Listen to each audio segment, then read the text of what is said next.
tá bom? Então vamos lá, tipos de Elastic Beanstalk. A gente tem o Application Load Balancer, o Network Load Balancer e o Classic Load Balancer. O Application Load Balancer, os balanceadores de carga de aplicativos, eles são mais adequados para o balanceamento de carga de tráfego HTTP e HTTPS. Eles operam na camada 7 e têm reconhecimento de aplicativo, ou seja, eles são bem mais inteligentes, tá? Você pode criar um roteamento avançado de solicitações, enviando solicitações específicas para servidores web específicos. Network Load Balancer. O balanceador de carga de rede, né, que é o Network Load Balancer, eles são mais adequados para o balanceamento de carga de tráfego TCP, onde é necessário desempenho extremo. Por isso que eu botei até foto do Mustang Shelby Cobra, que é um carro super rápido, né? Ele opera, né, no nível de conexão camada 4 e o Network Load Balancer ele é capaz de lidar com milhões de solicitações por segundo, mantendo mesmo assim latências ultra baixas. E lembrar, Network Load Balancer é para desempenho extremo e é o único dos 3 tipos de load balancer que você pode ter um IP para acesso e não um nome DNS como é no Classic Load Balancer e no Application Load Balancer. O Classic Load Balancer. O balanceador de carga clássico são os balanceadores de carga elásticos mais antigos, foi o primeiro que a AWS lançou. Você pode carregar aplicativos para balanceamento da HTTP e HTTPS e usar recursos específicos de camada 7, como sessões X-Forwarded e sessões persistentes, também chamadas de Sticky Sessions. Você também pode usar o balanceamento de carga de camada 4 para aplicativos que dependem exclusivamente do protocolo TCP. Os balanceadores de carga elásticos, né, carga clássico, desculpa.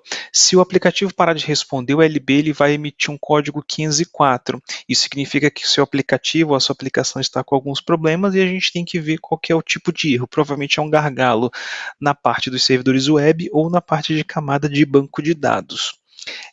Só identificar e dimensionar, né, para cima, que é aumentar o tamanho da instância, ou para fora, que é a quantidade de instâncias que nós teremos ou teríamos. O header, o X-Forwarded For, como é que é aplicado? A gente tem um usuário com este IP 123.12.3.123, lógico, um IP fictício, ele faz a solicitação, né, bate no nosso load balancer e chega na instância, tá? E aí, quando a gente habilita esse header, quer dizer que quando a gente chega na instância, a gente vai ter o recebimento, né, do IP cliente. Então bate lá no cliente, ou seja, ele faz um forwarded do próprio IP dele. Sticky Sessions. Então, o que são as Sticky Sessions, né, também chamada de sessões fixas? O Classic Load Balancer, ele roteia cada solicitação independentemente para a instância registrada do EC2 com a menor carga sempre. As sessões fixas permitem vincular uma sessão de usuários a uma instância específica do EC2, garantindo que todas as solicitações do usuário durante esta sessão sejam enviadas para a mesma instância.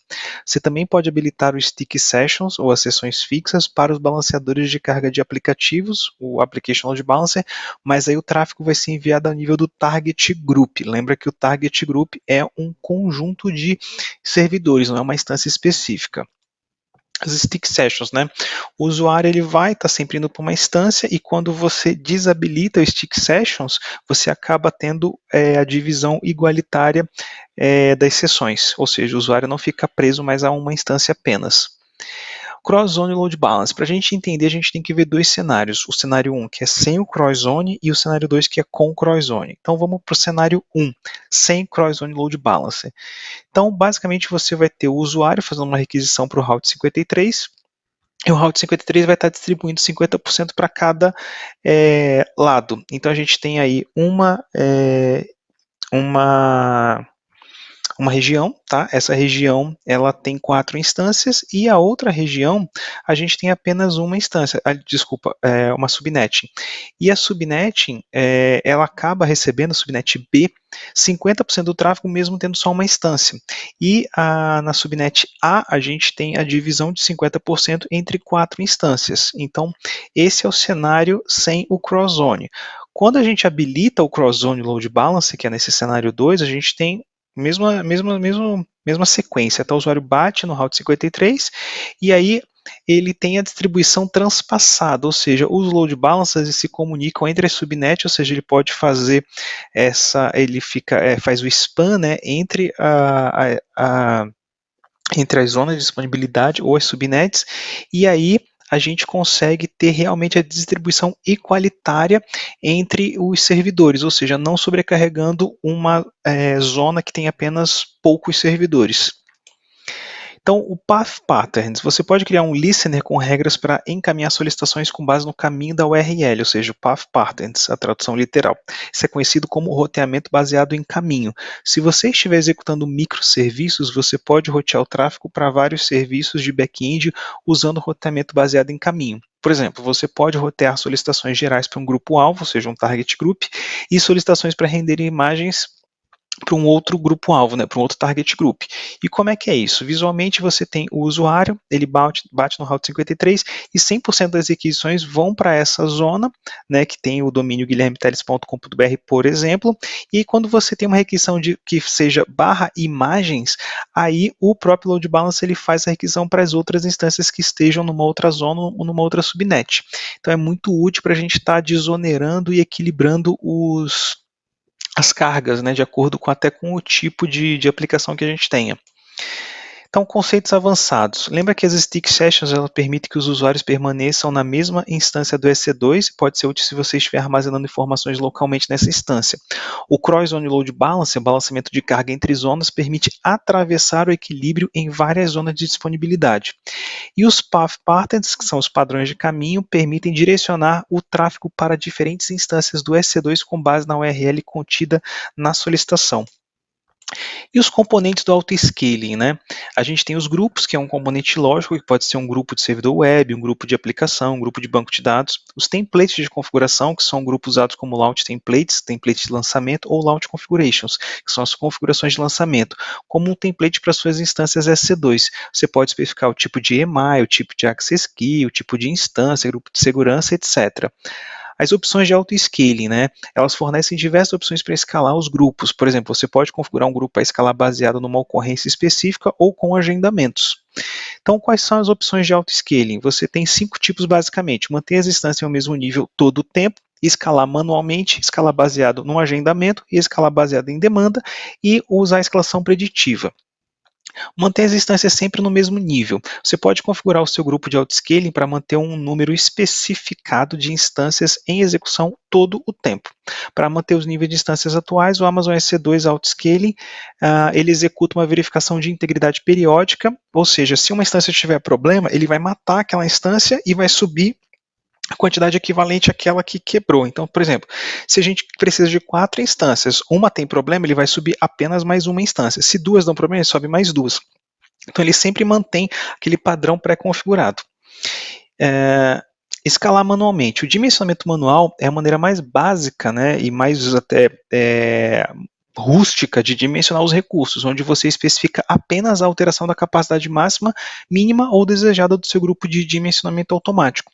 O Amazon EC2 Autoscaling ele gerencia o processo de criação ou encerramento de instâncias para manter a capacidade atualizada. Então, por exemplo, a gente tem 4 instâncias, eu quero diminuir, então você diminui. Você quer aumentar para 5, você aumenta manualmente. Você vai lá na própria console do EC2 e faz isso. Escala baseada em um agendamento. Esse é interessante quando você já tem, digamos, um horário de pico, um dia de pico, por exemplo, um fechamento financeiro ou um alto tráfego, por exemplo, na hora do almoço ou final do dia. Então você consegue agendar isso, os dias e os horários para o seu grupo, né, de dimensionamento estar aumentando ou diminuindo. Escala baseada em demanda. Uma maneira mais avançada de dimensionar os seus recursos usando políticas de dimensionamento, ele permite definir parâmetros que controlam o processo de dimensionamento. Por exemplo, digamos que você tem um aplicativo web atualmente em execução em 2 instâncias e deseja que a utilização da CPU do grupo de autoscaling permaneça em torno de 50%, quando a carga do aplicativo for alterada. Esse método ele é útil para dimensionar em resposta a mudanças das condições, quando você não sabe quando essas condições mudarão. Você pode configurar o Amazon Autoscaling para responder para você. A escalação preditiva. Você pode usar o Amazon S2 Autoscaling em combinação com o AWS Autoscaling, né, para estar dimensionando os recursos em vários serviços, ou seja, você está desacoplando isso. E o Autoscaling permite ajudar a manter a disponibilidade e o desempenho ideais, combinando o dimensionamento preditivo e dinâmico, ou seja, as abordagens proativas e também reativas, para dimensionar a capacidade da EC2 mais rapidamente. A gente tem sempre que projetar para falhas. O próprio Werner Vogels, que é o CTO da Amazon, ele sempre diz: tudo falha o tempo todo, então a gente tem que planejar para falha. Essa é uma imagem realmente de um data center da Amazon que estava em construção ainda na época em 2015 e ele pegou fogo.